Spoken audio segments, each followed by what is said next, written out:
Si è spento ieri Alfonso Restivo, in arte conosciuto come Fonzio Purtuso, aveva 85 anni.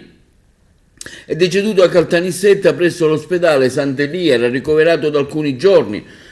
Alfonso era uno dei personaggi più conosciuti nella nostra città, con il suo costume da paladino crociato, lo ricordiamo quando era solito aprire la festa del mandorlo in fiore all'inizio del corteo, o quando dietro la porta dell'Acragas faceva i riti propiziatori verso la squadra scacciando il male. Fofò abitava in centro storico, vicino alla cattedrale, tutti lo ricordano con tanto affetto e simpatia. Tantissimi gli attestati arrivati alla sua persona, che molti agrigentini gli hanno voluto omaggiare anche sulle pagine social.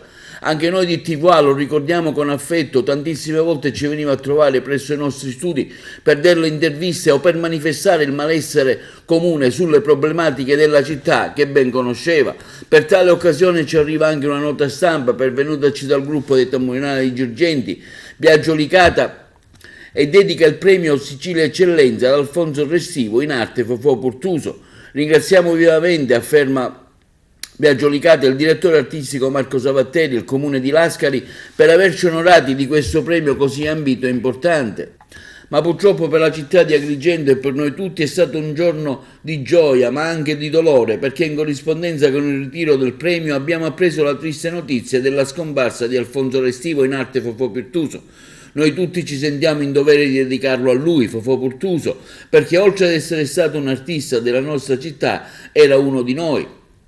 Dal 2009, facendo l'apertura delle sfilate della Sagra del Mandorlo, ci procedeva come da tradizione, e guai a chi gli avesse detto di no, ma poi alla fine, continua Licata, spesso lasciava la sua postazione di capofila e stava in mezzo a noi, tenendoci allegria con i suoi ben conosciuti modi di fare. Anche durante i festeggiamenti di San Calogero, da buon devoto, durante la processione, ci veniva a trovare, afferma Licata, ma la cosa che ci colpiva di più è che non potremmo mai dimenticare il suo gesto amorevole nei nostri confronti che compiva ogni anno la prima domenica di luglio, quando al passaggio davanti alla propria abitazione ai piedi della cattedrale ci invitava tutti a entrare per offrirci da bere, acqua, Coca-Cola e Fanta per tutti a volontà. E come ben sapete, noi non siamo mica pochi, un gesto nobile, insomma, di grande valore e di enorme importanza per noi, viste le fatiche e il caldo cocente. A te, Fofò, conclude il comunicato, uno di noi, persona umile e dal cuore tenero, di certo ci mancheranno le tue lunghe conversazioni.